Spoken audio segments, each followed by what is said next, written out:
All right. So I guess I'll start, and of course, people can ask questions from the audience here. And so think about your questions and be prepared. Of course, you got three, right? Got three. I can tell. Um, so one of the challenges is that autism is such a broad field, right? And when somebody comes up with a solution, we were just talking out there, why is that? And this is for the people on the academic side. Why is that the diagnoses are all dumped together into one big pile? And I call it, it's like these five blind men trying to describe an elephant, right? And each person thinks that, oh, autism is this, autism is this. Somebody holds the tail, somebody holds the trunk. And why is that in all of science, when you can look at, challenges and conditions, they usually try to subdivide and more subdivide and then try to find solutions for each of those subdivisions. Why is that in autism, they dump everything together in one diagnostic category? And then people start arguing about what autism is all about. Do you have any light to shine on that issue? Yeah, so historically, we basically change the diagnostic criteria over time. In 2013, that's the time that we shift from DSM-4. So DSM is a diagnostic statistical manual, is basically the psychiatrist's Bible. It lists all the diagnosis and also have all the descriptions of the diagnostic criteria. So in DSM, right now it's DSM-5. In 2013, it was changed from DSM-4 to DSM-5. And DSM-5 has autism spectrum disorder as one big category. And previously in DSM-4, it's actually, you can say it's actually 5 diagnoses, but mainly it's 3 diagnoses that was included. It's the autistic disorder, Asperger's disorder, or Asperger's syndrome, and the third is PDD-NOS, pervasive developmental disorder, not otherwise specified. So initially, there was in DSM-4, there is when the creation of DSM-4 was made, it was really about trying to categorize people that are on the autism spectrum and have different presentations. But basically, over the years, when we had DSM-4, there are many studies that were done to compare between autistic disorder and Asperger's and the PDD-NOS, and at the end of the day, there's no difference. So basically, the way that was being classified was not working, and that's why the committee that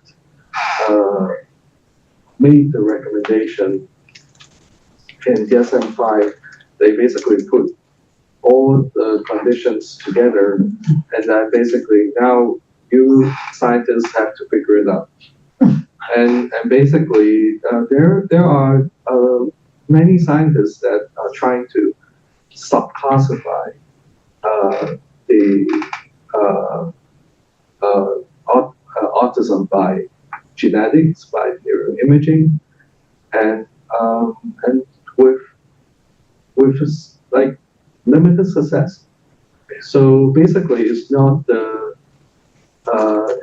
it's not what we would like to see, but it is really, we don't really have the uh, everything we need in order to subclassify easily.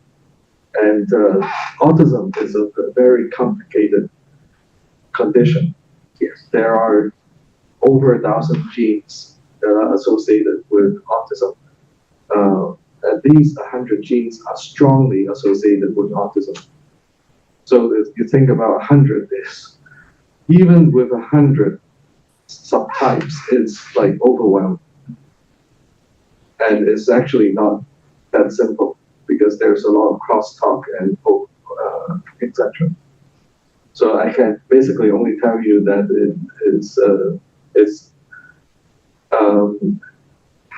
it is really our goal to really understand and hopefully that strategy of understanding the biology will work. But well, for a while I have been doing neuroimaging work, and my son is on the autism spectrum. I feel like I really cannot compete with time. I really have to do something for my son right away because he's growing up in front of me. It's challenging, especially for families, like you said. Any other thoughts, Neda?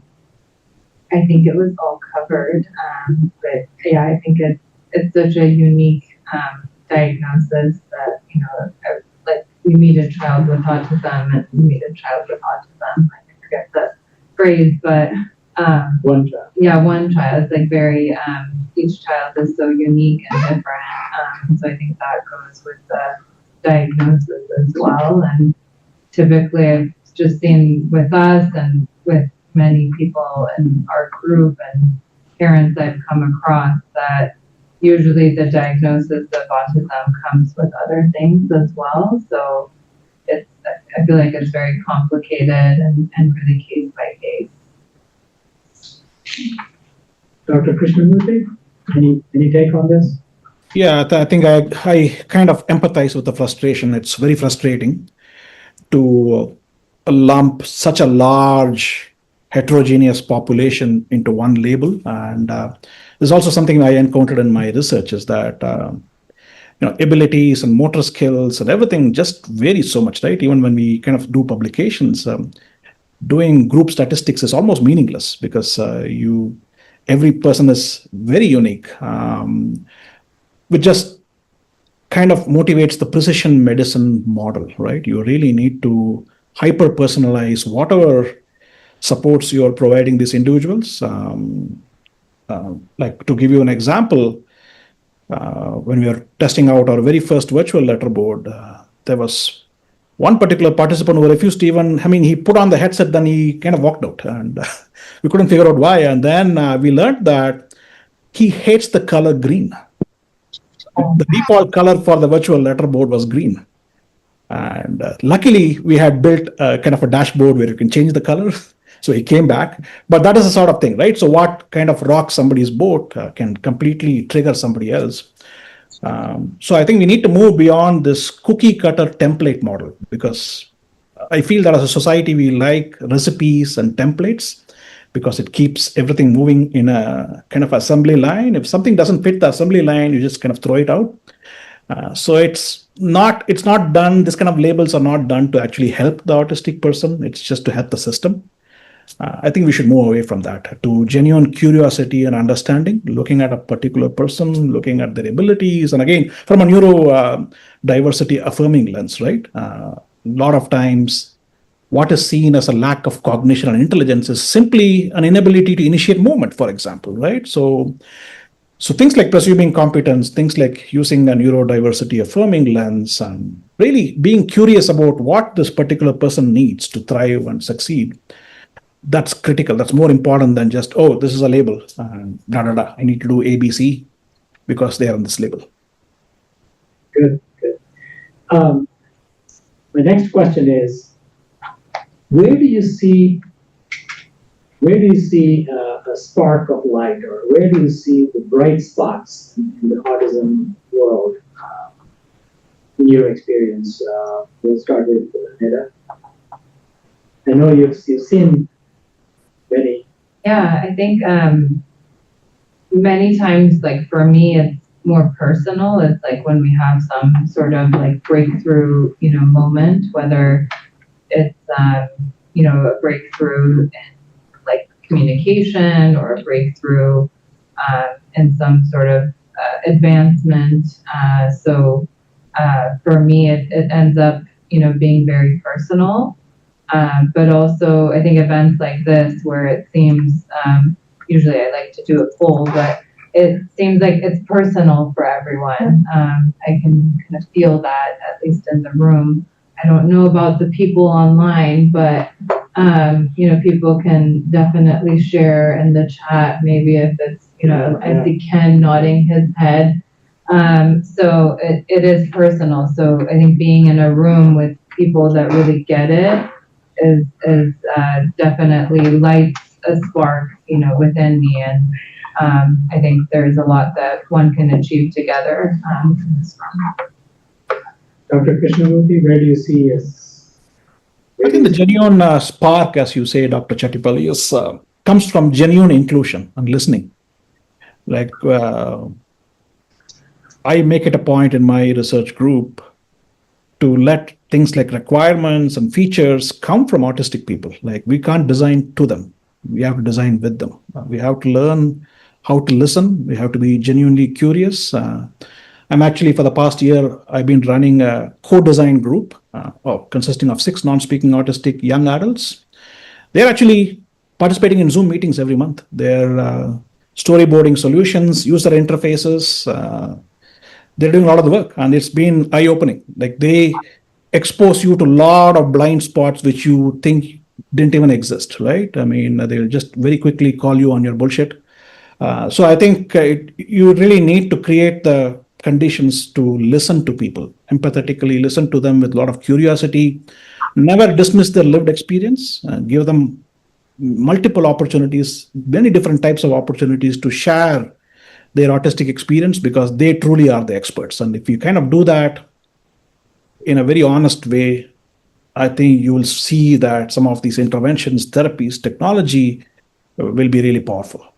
The problem has been that so far, most of the work has been top down. Like, somebody decides something and that this is it. You go and use this. This is the diagnosis, or this is the tool, this is the spelling app, and this is how you have to use it, right? But I think we should flip this around. We should kind of involve more and more neurodiverse people in decision making, research, technology development, things like that.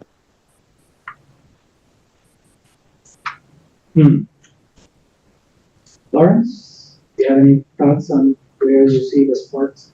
So it depends on which hat I'm wearing. If I wear my dad's hat, it is when my son had some really major accomplishments. Any major accomplishments, that's a real spot for me as a dad.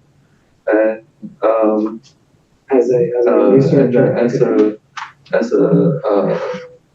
researcher and a program developer, like when I run a conference called Stanford University Summit, and every year we have between 2,000 to 5,000 people coming, and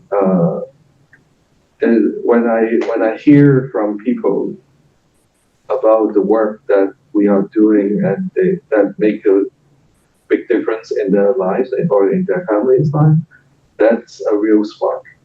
And we're quite happy to hear that the kids that are not very good at making friends, they make friends through our program, or other things that have changed the trajectory of the neurodivergent people we serve.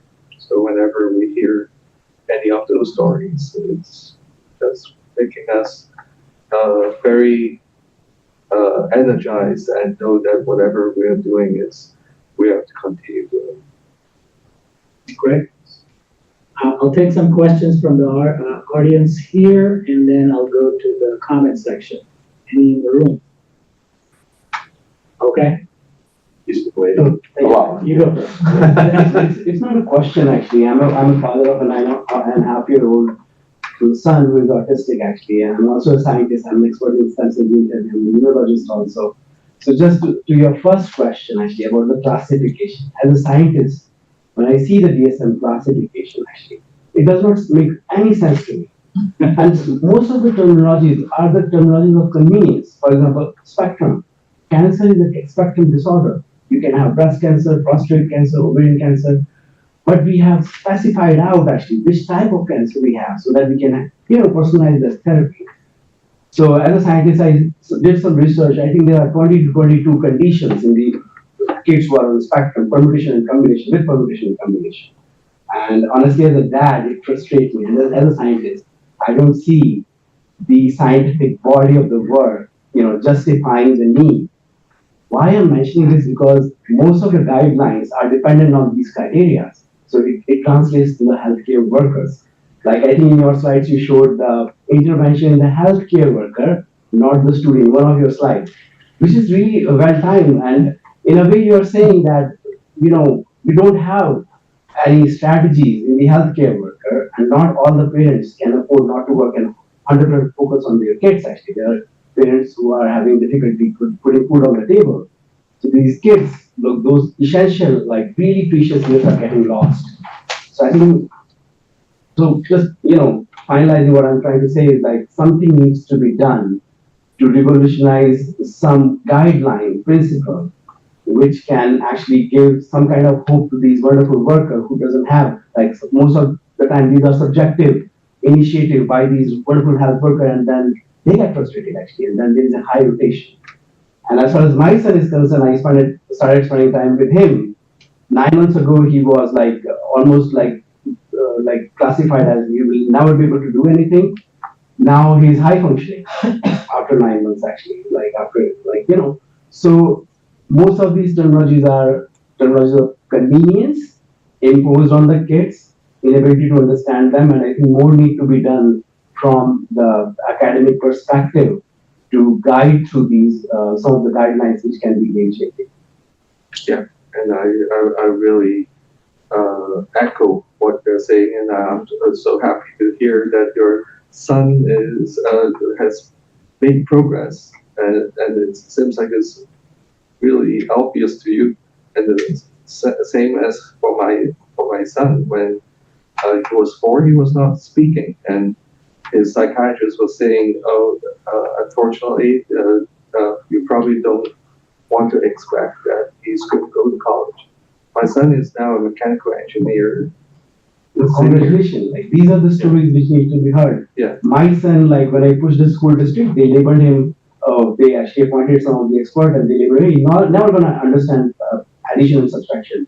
Now he does programming, but it's all because of my initiative, or I designed a program which was very successful. So I see the disconnect. The other component is the capitalistic aspect of managing is always beneficial than working on an outcome-driven approach where you can actually get helping or facilitating these disadvantages, kids on disadvantaged side, overcome their disability versus managing them. So you treat parents, your clients, customers, parents are happy, kids are happy, but what is the outcome? What is the goal-oriented outcome? What is the pathway of these kids to get immersed into the general, gen ed classroom? So those are, I see the kind of deficiency we have throughout the world. And, we are in Silicon Valley, and I think something needs to be done. I think something could be done, really, building some of the infrastructure which has become highly bureaucratic in nature. We definitely will. Thank you. Thank you for that comment. Thank you. No, I think parents are definitely play a huge role in this, and the story that you share about your son, it's a very heartwarming and important story to share, and inspirational. And I think it's something that I hear a lot in our parent group, that whether it's the IEP meetings or the system, parents do need to push, and whatever is said from the professionals, I think always the parent's intuition is what one needs to follow, for lack of a better way to say it. But so kudos to you. All right, we'll take one question from the audience online. How is AI helping to advance autism research? Maybe Dr. Krishnamurthy may have some ideas. Yeah, I think there are a lot of people doing low-hanging fruit, and I really get nervous if you unleash generative AI on an autistic population without guardrails. So we are firmly, the work we do in the lab, we put a lot of guardrails. The example you saw, there was a big prompt to kind of, make the AI just be a conversation partner, right? Not kind of hallucinate and give wrong advice and things like that. So there's that aspect. I mean, the temptation would be to just unleash generative AI, right? But I think the more principled approach, especially when it comes to things like coaching the motor required for typing, would be to build some kind of spatially aware AI, which is what we are trying to do.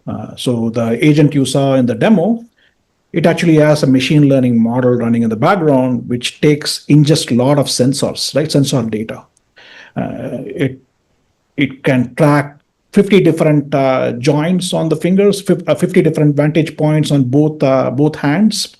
It can track hand, it can track eye movements. And the decision made by the communication partner, the virtual communication partner, is combining all of those, right? Combining all of those to say, okay, looks like I asked this person to spell something and their hands are not moving. So what would be the best intervention in this particular scenario, right? So doing something very principled based on collected sensor data, specifically for a particular task, I think that's the way to go instead of just blanket unleashing an LLM. Teach this particular kid how to spell, right? That could be a terrible way to use AI to support this population. Whereas, again, an informed practice where you talk to the community. Like the way we built our system was, again, through dialogue, right? So we would ask questions to a non-speaker who has learned how to type. Say, what were the big challenges when you were starting out? What was a problem? And one of the problems they mentioned to us was, for example, the mind-body disconnect, right? If you tell me to type Apple, I cognitively know what that is, that I need to type A first, but my body simply refuses to cooperate. Translating that into the movement is a problem. So now this is a very, very valuable nugget of information. Now, how does the AI take this and provide support, right? So the AI should take this and say, okay, this is what is happening in this particular situation. So let me maybe model it. Maybe there is like a virtual reality arm, which is kind of motor modeling the movement. There is some spatial cue given. There is some audiovisual prompting which happens to kind of facilitate or kind of trigger that movement, right? So I would do AI in a way which is informed by lived experience. And I would never use AI without a human in the loop. Again, the WIC prototype you saw, it's meant for between sessions practice. It's not, I'm going to take over your therapy, right? It's, okay, there's an expert, there's an OT or a speech language pathologist who knows how to work with people who are trying to spell. Here are the things they want to be done really as a homework, right? For the agent to follow up on. And the agent is going to deliver instruction or lessons automatically based on that, so that the burden doesn't fall on the families. Right now, what happens is you would get a SLP or OT come in, and they would work with your kid for about 45 minutes. Then they will take this nice yellow sheet of paper and write, these are the follow-ups. Parents, please do this. This big list, 2 pages sometimes. And what do the parents do? They're already overwhelmed. They're already burnt out. They just take that piece of paper and it lies somewhere. That collects dust, right? There is no follow-through. So that is where I think AI could be really helpful to kind of take that information and build a follow-up, a concrete lesson plan, which has to be vetted by the professional, right? So, hey, here's a suggestion, and here is what I think I'll do, and to implement the suggestion, do you agree with it, right? To kind of get the practitioner sign off before actually implementing it. Is how I see AI being used. Thank you. There's one question here, probably that'll be the the last one before this panel, so you got it. First of all, just letting you know that the startup that I'm helping develop right now, I'm not a co-founder, but I'm early entrant, is developing exactly that spatial computing accessory, or, so I'd love to just talk offline. But the question I've got for you guys is kind of like a two-part. You can take part one and part two, or just one or the other. I'd love all of your opinions who are willing to speak up.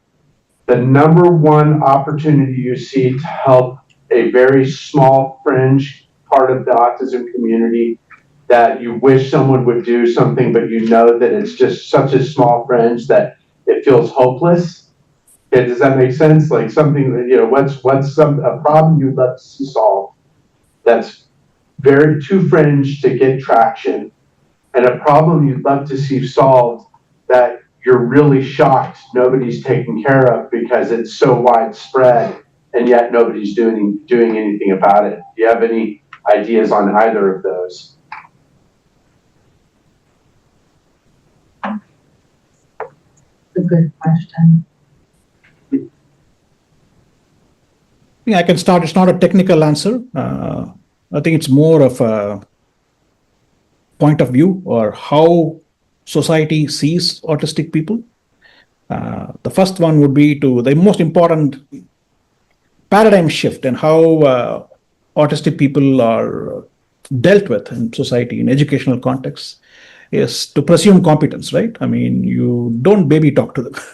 Like I've seen instances where a 15-year-old student in a public school here gets subjected to wheels on the bus go round and round for 8 hours straight in the classroom. That is education, right? Because people come with this preconceived notion that that's all they're capable of, right?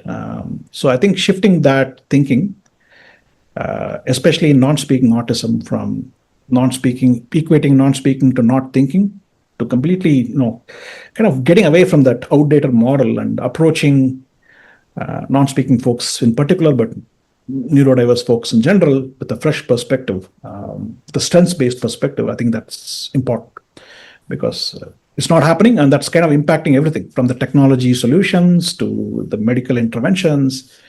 Everything is impacted by that outdated way of looking at autistic folks. I think, something maybe on the, I think you used the word fringe, like something smaller that I would focus on is niche, maybe is a better. I think around like reimbursement. I feel like depending on what insurance you have and who you're working with, are they in network, out of network? If they're out of network, like what's your out of pocket min, and like all of these details are quite sometimes complex, especially when you're working full time. Like sometimes it can be a full-time job to figure out your insurance and submitting to insurance and pre-authorization. This is missing, that is missing, and so I know they make it challenging intentionally. And I looked at a few companies and even tried one, but none of them really seem to address it fully. And I do think there is kind of a white space there to do something and to make it easier on parents and caregivers ultimately. So that would be maybe a small one. And I think echoing what was already said, but I think something bigger would be kind of that mindset, shift and way of thinking, and shifting to that belonging mindset that I spoke about as well. And sometimes I myself trying to put myself in the shoes of my 3-year-old and thinking how she thinks. So I think that is something that's more of a bigger picture white space as well. It is a very hard question to answer two questions, but what I think is that the advancement of AI is really going to be giving so many opportunities for so many people, and is advancing so fast that we really can't tell exactly what is really something that is going to be the best for our community. But what we can say is that AI is very, very powerful, not only as like a conversation partner or like getting you answers, but actually getting people to learn very, very differently. It's really about like getting people to learn and not like relying on the AI as a tool that can really get like human beings be able to benefit from AI, right? Otherwise, you're just going to be dumber. Humans will be dumber and dumber and dumber. We basically need to know how to use the tool so that we actually can do the work better. Like when I wear the hat as a physician, I'm so happy that I can actually spend more quality time with my patients because the AI scribe is actually just helping me not to use my brain power to document. So basically, like figuring out how to shift for each individual the tasks that are kind of like the gut work that each person is not very good at or whatever, and by AI, but spend the quality time for that person to grow their strengths. And there are so many autistic individuals that are so niche in what they are doing. Like everyone is going to need kind of like a personalized kind of trajectory. So like I mean, on the grand kind of way of thinking about it is, if we really have the good solution to help the neurodivergent community to capitalize on the AI and also not and get them to learn the best they can so that there's a trajectory for them to have a career. That's the most important. I think the educational system can only help for so long after 23, 24 years old. The next step, a lot of the time, is a cliff. I think that's really one of the biggest problems.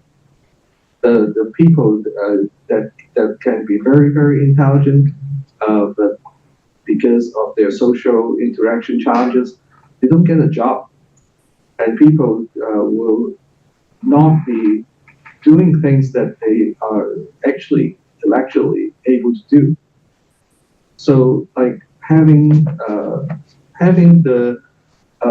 the opportunity of using AI to help sort things out and give trajectories for people to have a job.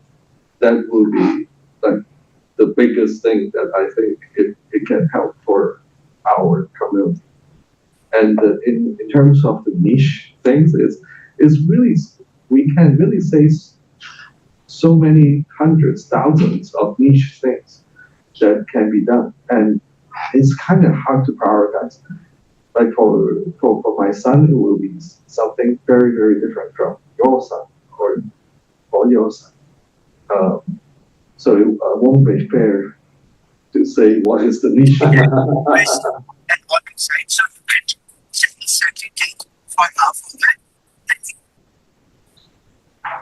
Agreed. Okay. All right. Thank you very much. I think there was one comment that I would like to highlight here. The parents must remain the primary advocate and clinicians. Somebody said that. Ken. Right. Yes, with that note, thank you very much for the panelists. This has been very interesting and thought-provoking. Yeah, I think we know what we need to do, and innovation is definitely, there's a huge opportunity, I would say, for in this autism field, and that's what we are doing right now. So thank you very much, and keep us posted on your work and the future that we're all building together. Thank you. Yeah.